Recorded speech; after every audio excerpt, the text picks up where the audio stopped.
Hello friends, welcome to my channel. In this video I am going to discuss the concept of field. Okay, let's begin. हम लोग ring का concept पढ़ चुके हैं, तो अब हम लोग देखेंगे कि फील्ड को रिंग के हिसाब से हम कैसे डिफाइन करें। एक रिंग के स्ट्रक्चर के अकॉर्डिंग हम फील्ड की डेफिनेशन क्या होती है वो देखेंगे अब। Okay, start from definition of field. Okay, a ring F. अब जो हमारी रिंग है वो उसको हम एक नया रिप्रेजेंटेशन देते हैं एफ, और जब ये कुछ एडिशनल प्रॉपर्टीज़ को सेटिस्फाई कर देगा तो ये रिंग जो है वो फील्ड बन जाएगा, राइट। तो पहले हमारा जो रिंग का रिप्रेजेंटेशन था वो था आर, बट अब हमने चेंज कर दिया। Okay, a ring F is called a field if it is first commutative ring, second unity होना चाहिए, third it's every non zero element is invertible, it means has multiplicative inverse. पहला commutative ring होना चाहिए किसी ring को, साथ में unity भी होना चाहिए, और उसमें प्रत्येक नॉन जीरो एलिमेंट का इन्वर्स एग्जिस्ट करना चाहिए। ओके, या फिर आप इस तरीके से डेफिनेशन को पढ़ सकते हो, a field is a commutative ring with unity in which every non zero element has a multiplicative inverse is a unit. Okay, every non zero element has a multiplicative inverse का क्या मतलब है, प्रत्येक non zero element का inverse exist करेगा अगर, तो field बनाएगा। ये हमारी तीसरी प्रॉपर्टी है फील्ड के लिए। ओके, तो जब प्रत्येक एलिमेंट का मल्टीप्लिकेटिव इन्वर्स एग्जिस्ट करता है तो उसे हम क्या बोलते हैं, यूनिट। उन एलिमेंट्स को हम लोग क्या कहते हैं जिनके मल्टीप्लिकेटिव इन्वर्स एग्जिस्ट करते हैं, तो वो सारे एलिमेंट किस में आ जाते हैं, यूनिट एलिमेंट्स में। तो हम यूनिट बोल सकते हैं because we have already discuss the concept of unit. हमें ये देखना है कि यहाँ स्पेशलिटी एडेड क्या है जिससे ये रिंग से फील्ड का फॉर्मेशन हो रहा है, राइट।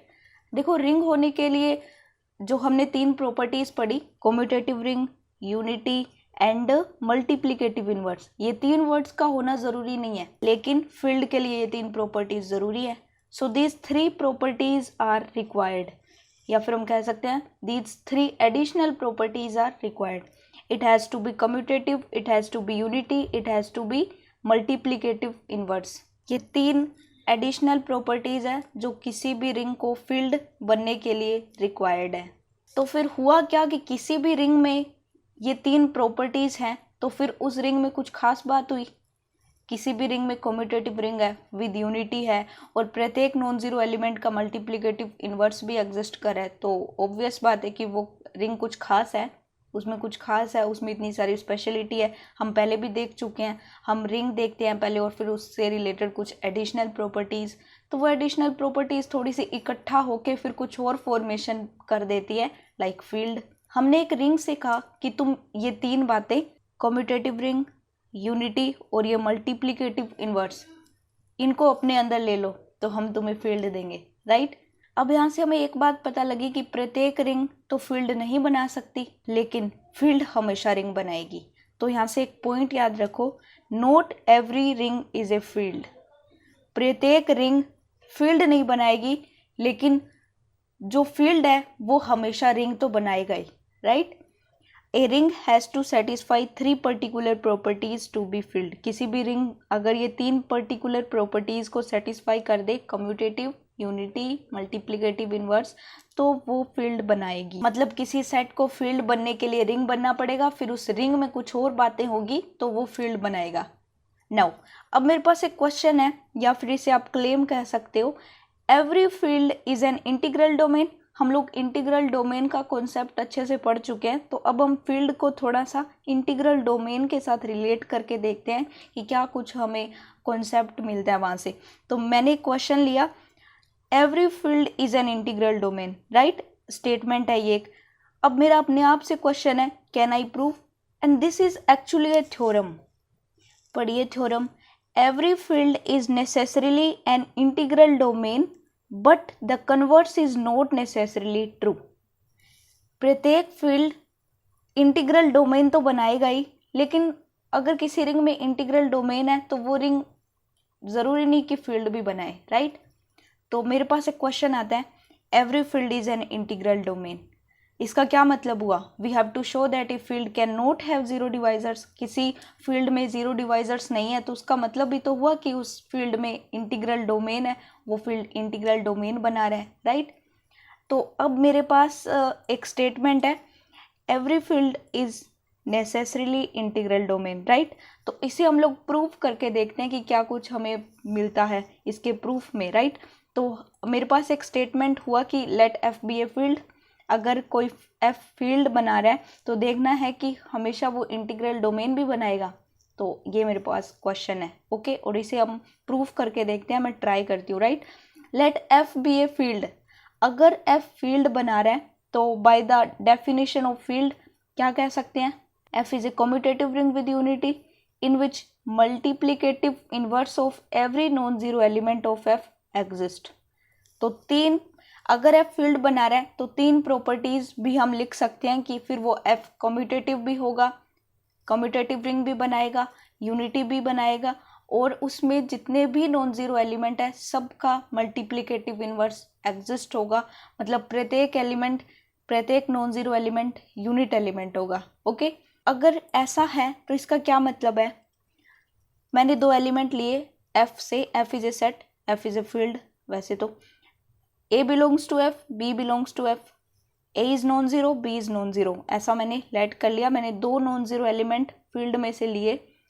अगर मैंने दो नॉन जीरो एलिमेंट फील्ड में से लिए तो ऑब्वियस बात है ना कि A इनवर्स भी फील्ड में होगा, क्योंकि अभी हमने बात करी कि every non zero element has a multiplicative inverse. A inverse also belongs to F, B inverse also belongs to F। ये हम क्यों लिख सकते हैं, क्योंकि F is a field, F is a field तभी तो मल्टीप्लिकेटिव इनवर्स एग्जिस्ट कर सकता है, राइट। तो A is non-zero, A inverse also belongs to F, B is non-zero and B inverse also belongs to F. Now मेरे पास कितनी सारी condition आ चुकी है, मेरे पास सिर्फ एक गिवन स्टेटमेंट है कि F is a field, right.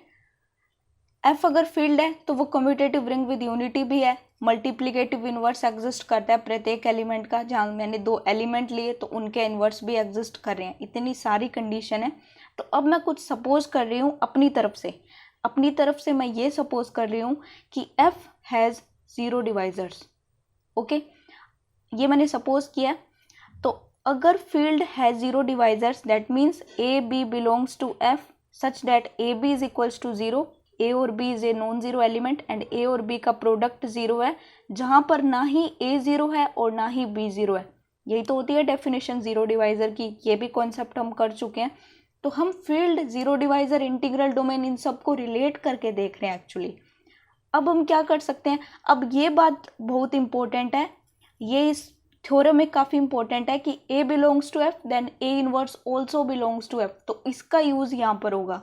मेरे पास एक कंडीशन है A B is equals to zero, जो मैंने अपनी तरफ से सपोज करी है, बिकॉज मैंने सपोज किया कि F has zero divisors, right.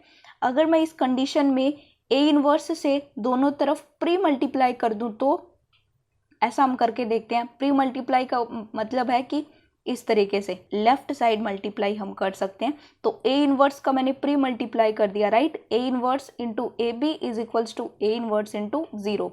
A inverse into zero क्या होता है, जीरो होता है, ये एलिमेंट्री प्रॉपर्टी है, हम पढ़ चुके हैं। और A inverse into A B को हम क्या लिख सकते हैं, A inverse A into B, ऐसा भी लिख सकते हैं क्योंकि F इज ए फील्ड, फिर उसमें एसोसिएटिविटी सेटिस्फाइड है। A inverse A into B भी हम लिख सकते हैं इसको, ऐसा हम क्यों कर सकते हैं, क्योंकि F इज ए फील्ड, तो फिर उसमें, और वो उससे पहले रिंग भी है, तो रिंग के लिए प्रॉपर्टी होती है seventh property, associativity with respect to multiplication operation, okay. तो एसोसिएटिविटी सेटिस्फाइड है, इसलिए हम इसे क्या लिख सकते हैं, A inverse A into B, right, is equals to zero हो जाएगा ये तो। Now A inverse A into B is equals to zero. A inverse A क्या होता है, आइडेंटिटी के इक्वल होता है, E B is equals to zero. और अगर आइडेंटिटी के साथ अगर हम किसी भी एलिमेंट का, किसी भी नॉन जीरो एलिमेंट का मल्टीप्लाई करें तो हमें वो सेम एलिमेंट ही मिल जाता है, ओके। तो E B is equals to B then B is equals to zero. तो यहाँ से तो हम सपोज करके ये चले कि F has zero divisors, that means A non zero B non zero, लेकिन हमें लास्ट में मिला क्या, B जीरो। ये तो कॉन्ट्राडिक्शन हो गया क्योंकि B तो हमारा नॉन जीरो एलिमेंट था, यहाँ पर आ गया B जीरो। अगर हम ये सपोज करके चलते कि suppose f has without zero divisors, right, तो हमें कॉन्ट्रेडिक्शन नहीं मिलता, राइट। लेकिन हम क्या सपोज करके चले, f हैज़ ज़ीरो डिवाइजर्स, तो हमें कॉन्ट्रेडिक्शन मिल गया, ओके। तो इस चीज़ को प्रूफ करने के लिए आपके पास कितने तरीके हुए, 2। या तो आप ये सपोज करके चलो कि फील्ड में ज़ीरो डिवाइजर्स हैं, जो कि हम कर रहे हैं, और या फिर आप ये सपोज कर सकते हो कि फील्ड में ज़ीरो डिवाइजर्स नहीं है, तो वहाँ आपको कॉन्ट्रेडिक्शन नहीं मिल पाएगा। तो हमें यहाँ से कॉन्ट्रेडिक्शन मिल गया। इसका क्या मतलब हुआ कि f is without zero divisors, क्योंकि b ज़ीरो आ गया। अब b ज़ीरो आ गया, इसका मतलब ए बी का प्रोडक्ट बनने के लिए, ए बी का प्रोडक्ट ज़ीरो बनने के लिए b को ज़ीरो होना पड़ेगा, दोनों में से किसी एक एलिमेंट को ज़ीरो होना पड़ेगा, और ये कंडीशन तो विदाउट ज़ीरो डिवाइजर्स की होती है। यानी f is an integral domain, यानी every field is an integral domain. अब हमने इतना कर लिया है, तो एक क्वेश्चन बनता है, इसका कन्वर्स, क्या हर इंटीग्रल डोमेन फील्ड बनाएगा, जो कि इस थ्योरम का कन्वर्स है, ओके। तो कन्वर्स हम कुछ इस तरीके से कह सकते हैं, the converse is not necessarily true because every integral domain is not a field. हम इसका एग्जाम्पल दे सकते हैं, बहुत सारी रिंग है, इंटीजर, सेट ऑफ इंटीजर्स को ले लो। सेट ऑफ इंटीजर्स क्या है, इंटीग्रल डोमेन है, रिंग विद कम्यूटेटिविटी है, लेकिन फील्ड की क्या प्रॉपर्टीज होती है, कम्यूटेटिव रिंग होना चाहिए, यूनिटी होना चाहिए, प्रत्येक नॉन जीरो एलिमेंट का इन्वर्स एग्जिस्ट करना चाहिए, मल्टीप्लिकेटिव इन्वर्स। तो सेट ऑफ इंटीजर्स में देखते हैं क्या क्या स्पेशलिटी है। सेट ऑफ इंटीजर्स, पहली बात तो इंटीग्रल डोमेन है, okay, but it is not a field, लेकिन ये फील्ड नहीं है। ये इंटीग्रल डोमेन है, ये हम कर चुके हैं। ये फील्ड क्यों नहीं है, बिकॉज हमारे पास कम्यूटेटिविटी तो है, यूनिटी भी है, लेकिन प्रॉब्लम क्या आ रही है, its non-zero element except 1 and -1 do not have their multiplicative inverse। 1 और -1 के अलावा और किसी भी एलिमेंट का इसमें इन्वर्स, मल्टीप्लिकेटिव इन्वर्स नहीं एग्जिस्ट कर पा रहा। तो यहाँ पर यूनिट एलिमेंट सिर्फ कितने हैं, सिर्फ 2 ही है, 1 और -1। तो प्रत्येक नॉन जीरो एलिमेंट का मल्टीप्लिकेटिव इन्वर्स नहीं एग्जिस्ट कर रहा, इसलिए ये फील्ड नहीं बना रहा, लेकिन ये इंटीग्रल डोमेन तो बना रहा है। तो every integral domain is not a field, okay. Now the true statement is every integral domain need not be a field. प्रत्येक इंटीग्रल डोमेन जरूरी नहीं है कि फील्ड बनाए, लेकिन बना भी सकता है। तो सेट ऑफ रियल नंबर्स ले लो। रियल नंबर्स में क्या है, रिंग है, कम्यूटेटिव रिंग है, विद यूनिटी है, और प्रत्येक नॉन जीरो एलिमेंट का इन्वर्स भी एग्जिस्ट करता है। तो फिर क्या प्रॉब्लम है, इंटीग्रल डोमेन भी है। तो every integral domain need not be a field, नहीं भी बना सकता और फील्ड बना भी सकता है, राइट। सो फाइनली हम दो स्टेटमेंट को अपने हक से कह सकते हैं कि every field is an integral domain, and second, every integral domain need not be a field. ये एक छोटा सा कॉन्सेप्ट था फील्ड का, जिसे हमने इस वीडियो में कर लिया, और थोड़ा सा इंटीग्रल डोमेन जीरो डिवाइजर के साथ इसे रिलेट करके भी देख लिया। फील्ड से रिलेटेड एग्जांपल्स हम नेक्स्ट वीडियो में करेंगे। That is it for today. Thanks for watching, see you in the next video, bye.